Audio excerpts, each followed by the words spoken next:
Welcome to the Hosel Rockets podcast, the number one golf podcast for new product launches, interviews with industry experts, golf trends, and more. Welcome to Hosel Rockets, everybody. I'm Ken Morton Jr., and you're listening to podcast episode number 37. This one is right back into what is normally our wheelhouse here at Hosel Rockets, and that is talking specifically about new golf products. And this one is going to be all about Callaway golf balls. Our interview guest is going to be Jason Finley. He is the global director and brand product manager of Callaway golf balls and box sets. He has been with Callaway Golf for a good 2.5 decades and has a really unique perspective on what makes the Callaway golf ball so unique and special. For me, it's a really neat way to kind of look forward and back all at the same time. The factory that Callaway owns to make their Chromesoft golf balls, which is the one we're going to talk mainly about, is located in a little community named Chicopee, Massachusetts. And it's really a town that was built around golf ball manufacturing. And that's really unique to say, but it's true. It's about innovation and kind of a manufacturing story all rolled up into one. And it literally has been making golf balls since 1896. I mean, think about that. It's 125 years of making golf balls in this building. And as Jason's going to tell you, there is not a more modern golf ball manufacturing plant in the world at the moment. They have invested tens of millions of dollars into making it as modern and new as they can. But it's synonymous with going back to the late 1800s when all of this got started. I mean, history is ingrained in the walls of this place where their first skilled craftsmen actually would come in and work under way back when. Callaway is the fastest growing golf ball manufacturer since 2013 under their CEO, Chip Brewer. Again, he's invested $50 million to modernize this Chicopee facility with state-of-the-art machinery and advanced engineers and the technical process that goes through an Xray of every single golf ball that comes out of that plant ensures that they're all exactly the same and built to 100% specs. It's literally the most modern ball facility in all of the world. Callaway hasn't always made golf balls. They started way back in the early 90s as the Hickory Golf Shaft Company when Ely Callaway put his name on it. And it wasn't until 1991 when they broke through with the Big Bertha driver and really became a major club company.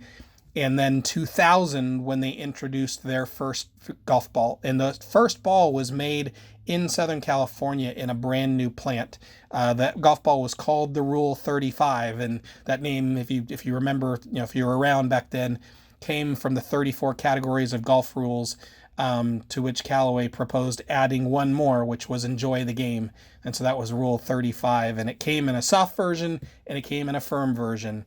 It was a urethane golf ball and it did well, but it wasn't really until they introduced the first Hex series golf ball and their hexagon shaped dimples, which was borrowed from a Boeing wing design, that really transformed the golf ball into something that had some major demand out into the marketplace.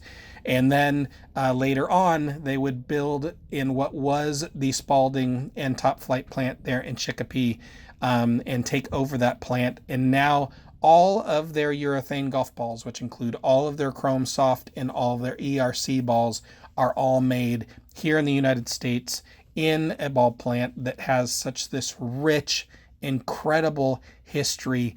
And it's like getting a little piece of golf's history with every box that you get, but made in the most modern of ways, which I can't think of a more fun combination than that. So with that, we're going to listen to an interview here coming up, again, with Jason Finley with Callaway Golf. He's got a nice, rich, long-term history with Callaway that he'll give us a little inkling on kind of how he got into his role is, and then talk through some differences in their golf balls, and then what lies ahead for Callaway golf balls going forward down the road. So without further ado, please welcome our interview with Jason Finley. All right, well, I'm here with Jason Finley. Jason is the Global Director, a Brand and Product Manager for Callaway Golf Balls. And first of all, Jason, thank you for joining us on Hosel Rockets today.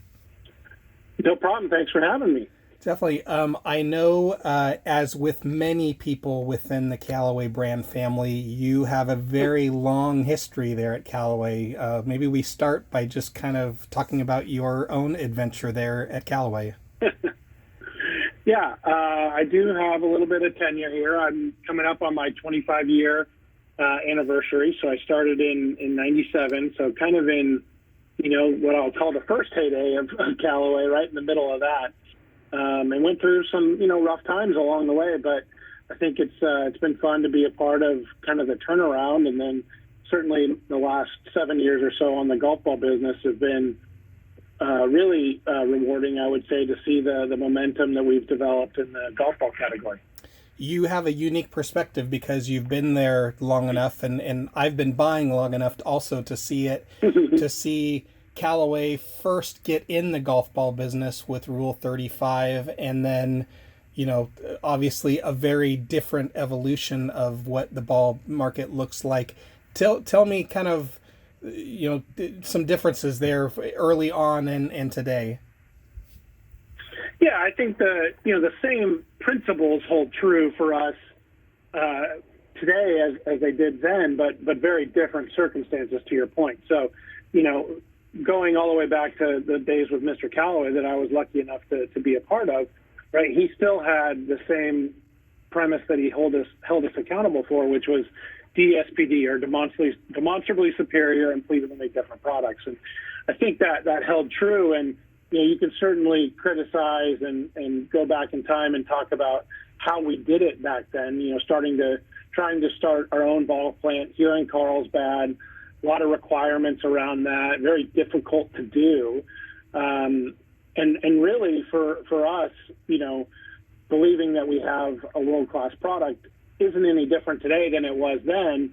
But I think to your point of having, tour play that we have today, and certainly a little bit more belief in our product, which comes with time, certainly has been a big part of it. But it's all rooted in product performance. And I think that you still see that come to life today with, particularly the addition of precision technology in the 2022 line, which is really ensuring that we're making the highest performing, highest quality products in the industry, and being able to see that come to life and see the transition we've made over the last 7 years on this kind of journey to improvement that we've made at our plant in Chicopee, Massachusetts, where every Chromesoft is made, has been really fun to be a part of. I was thinking kind of back over the journey with balls, and I came up with kind of like 4 key markers that kind of changed who and what Callaway is as a ball company. And certainly the original ball plant and kicking it off was one. And then I thought that the purchase of the Chicopee plant, where, again, for those that don't know, where, has a very long and rich history, with going back to Spalding and Top Flight days. And that whole community is a very golf ball manufacturing driven community there. I thought the hexagon shaped dimples, I think, really transformed who and what Callaway was. But then I think in the last year, how you guys have gone about building the balls is equally as important. And maybe we could use that kind of as a jumping off point and kind of doing a little bit of deep dive on why, kind of what you guys are doing and why it's so different and hasn't been done before.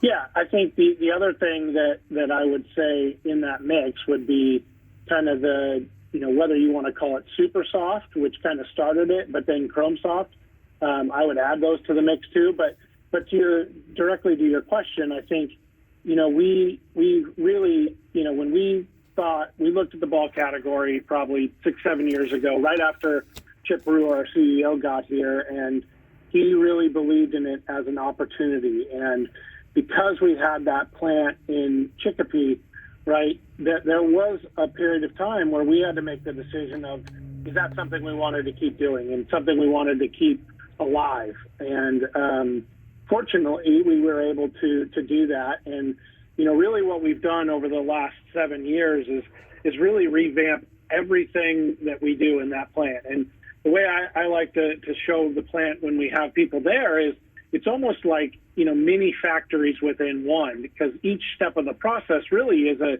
unique thing that we're doing. And, I started going to that plant 7 years ago when I started working on the golf ball category. And there's only one part of that operation that has not completely been revamped from in every step of the process, and that is packaging, which, frankly, there's not a lot that goes into putting the ball in a box. So every other step along the way has been completely redone, and we've committed to new machinery, new process, new techniques, new ways to add quality along the way. For the example of the rubber mixing operation, we had to add a second and third floor to the building there in Chicopee to get the new rubber mixer that we have. And, the other thing that I like to joke about is, that's a long period of time that this has been happening. And, we always get the question of, why did it take so long? Well, unfortunately, it's not like your typical consumer good where I can place an order on your website today and probably being fairly close, have that product the next day even. You're not doing that to a rubber mixer that's, taking up all this space and effort. So it takes time, and a pretty strong commitment of time and money to do that. But we've taken the time to do that. But, the other thing that I will say is, people may find things or question things along the way. But the other thing is, it'd be like, the example that Dr. Alan Hocknell, who runs R&D for us, has used is, it's like kind of trying to change a flat tire while you're driving down the road. You've got to take time and do this to do it right. So it has taken time, but that's been a commitment that we've made from a monetary and, time commitment standpoint. But the output of that with the performance and the quality that we're driving is what really matters. And, the other key element for us is really the inclusion of the 3D Xray process. So, you've heard others in the industry talking about using Xray, but really taking that to the next level on every single ball that we produce in that facility in Chicopee, which, as a reminder, is every single Chromesoft model and the ERC soft golf balls, goes through this process to where we're checking every single golf ball, but every single layer of every single golf ball as well, to the tightest of tolerances. So, right, the example I use is tolerances that are thinner than a human hair. So if a golf ball is off by that much, it's out, and we don't continue to build it, and we don't put it into a box so that a consumer doesn't get it, because ultimately we want the consumer to have the best experience possible with the Callaway golf balls.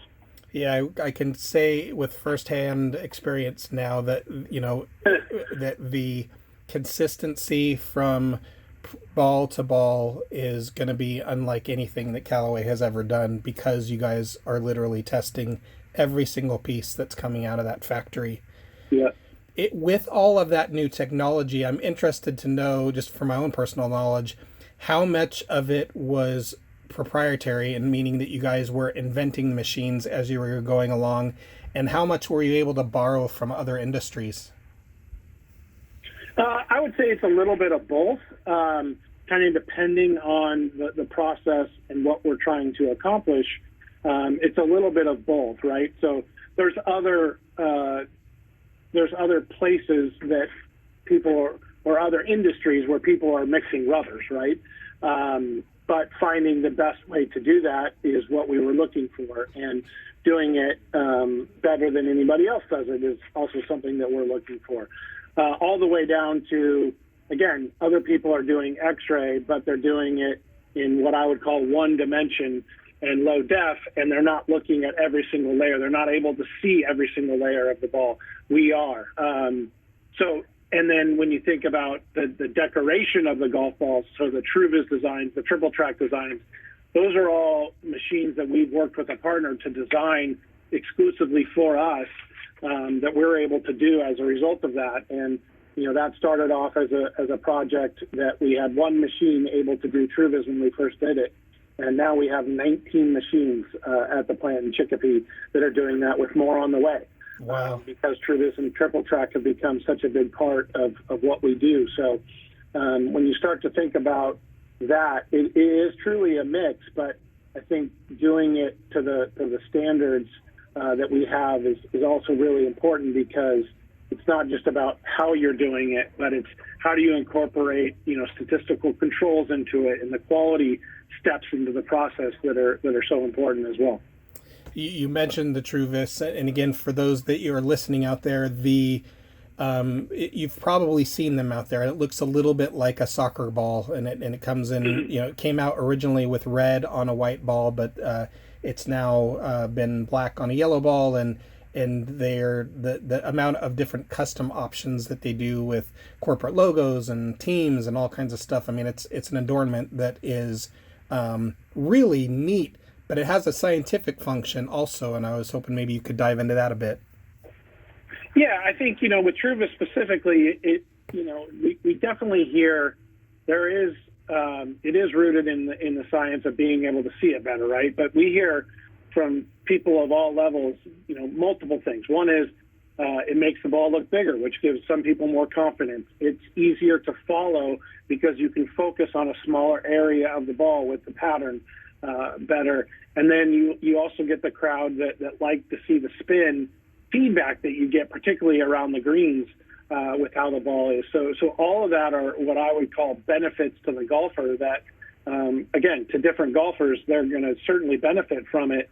And then the last piece of it, and this is really, all consumer products these days, but kind of the individualization of products has become such a bigger deal, and people are expressing themselves through the products that they're using. And Truvis is just another example of that, that we're able to provide. So, you look at the red box or the Chromesoft golf ball, comes in 5 different variations between standard white ball, white and yellow and triple track, and white and yellow and Truvis as well. So a lot of options for golfers as well.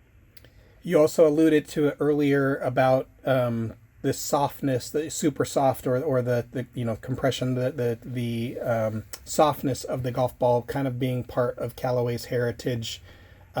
Walk us through how that makes the Chromesoft different than maybe some of the other tour urethane type golf balls out there. Yeah, I think if you kind of look at our line with Chromesoft specifically, you have 3 variants, right? So the red box or the Chromesoft, really differentiated from anything else on the market. It is, what we would classify in that tour or super premium class, and it has a lot of the same ingredients that go into tour level balls: soft urethane cover, multi-layer, build to it. But it is, pretty significantly softer than anything else out there. And for a lot of players, particularly those that are, I would say, those that are going to benefit the most from it are on the mid to slower side, and also those, from the mid handicap level, I think are going to get a lot of the benefits of spin and control around the green from that soft urethane cover, but they're also going to get some of the benefits that a softer, lower compression golf ball can provide, in that it's lower spinning on the full shots, which for most golfers is going to lead to more distance and straighter shots because of a greater overall decrease in spin. I know that with the deep freeze that hit Texas early last year, that impacted a Dow chemical plant that built a lot of the rubbers that a lot of the ball manufacturers use worldwide, both in Surlyn and to a lesser degree with some urethane and other rubbers. I know all of the vendors have kind of been chasing materials, and has that been a story for Callaway recently, or have you guys been able to kind of weather the storm there? Weathering the storm is a good term for it. I think that's about right. We haven't been without challenges in that space. Knocking pretty firmly on wood, it hasn't totally derailed us yet, but there have been times where we've been tighter than we wanted to be. But I would say the team, the operations team in particular, has done a really good job of staying on top of that and doing as much as we can to really be able to keep the plant going and haven't significantly impacted us. But in general, we are not, we're not out of the woods in terms of that situation in particular, and certainly the demand that we're seeing across all of golf, but really, as you look directly to golf ball, which is, one of the consumable items, if you will, that are pretty directly tied to participation. With the increase in participation, people need more golf balls. So, overall around the world, there's a lack of what I would call capacity to make golf balls. So we've been pretty lucky to be ahead of that curve, and certainly owning, part of our plant for a lot of the balls that we make has been very beneficial for us as well, because we are able to control that a little bit better. Yeah, I've seen that the biggest manufacturers also have the biggest favors to pull in from the materials companies too. So the little guys, I think, have been hurt the most, and the big guys, they've been calling in all the cards to make sure that they keep going, which is good for Callaway, because you guys are one of the big dogs. I'd be remiss if I didn't talk about a special project that got kicked off with Callaway about a year and a half ago called Riva. And I know it applies within the ball category too, but if you'd be so kind, maybe kind of give us a scope about your guys' women's specific project that happened in Callaway, and then an extension how that evolved into a women's specific golf ball. Yeah, I think, we do a lot of research, obviously, around the golf consumer in general. And for a long time, we've been, I know we've been considered as, the leader in women's golf. But I think for us at Callaway, that's not enough, right? We really took a deep dive and had a group within the walls of the company called our Women's Task Force that really took a deep dive and looked at the category as a whole, and how we could do better and how we could better provide products that female players are looking for, because there is a pretty wide array of products out there. But I think we and frankly most others were not doing it as much of a service as we should have been. And really being the leader in the space, we thought it was important that we were at the forefront of that. So the Reva line includes, we had a version of the Big Bertha driver last year with a Reva platform. Again, different color scheme, different spec package, all of that. And it was very kind of meticulously researched as well, down to color studies that we did on colors that female players preferred. And you saw that come to life in not only the Big Bertha Reva line of clubs, but the Reva complete set that we offer for women as well, where the blue color that product came with, going back to the research, it was blue number 5. To give you an example of, we weren't just looking at blue, red in their general sense, but multiple shades of different colors as well. And that really helped drive the products that we were offering directly as a result of feedback from female players. And we combined that with a lot of the work we had done on what the pain points were for golfers as well. So really making sure that we have a broad assortment, as we do for, I think, golfers in general, but making sure that we had that space covered well for women as well, knowing that there are women that like products that are designed exclusively for women, but there's also women that don't even play women's products, right? They'll maybe play a light flex or a regular flex, and having a product there across the board.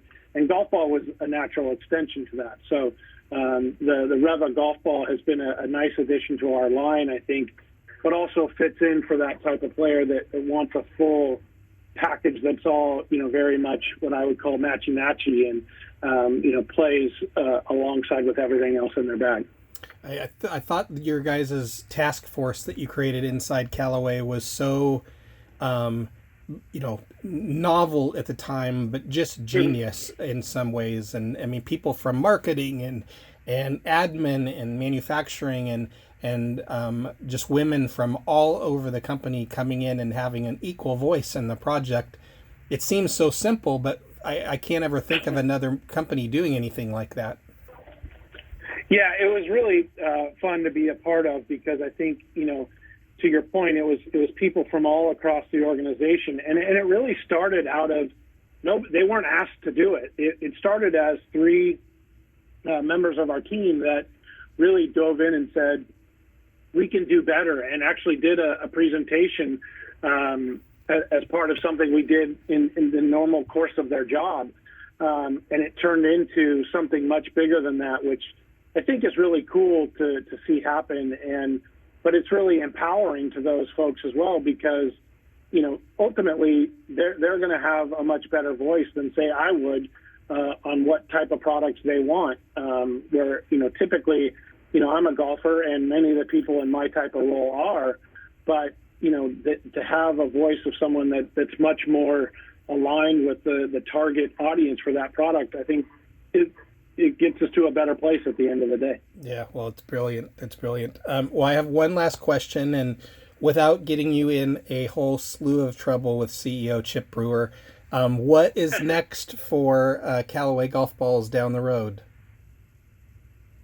Yeah, I think if you pay close enough attention, our cadence is pretty consistent in the golf ball category.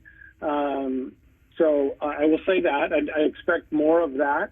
But I do think that, we're looking at a lot of really cool ideas around materials and performance benefits for golfers, which are only going to help, right? We have a pretty consistent set of rules that we have to operate under.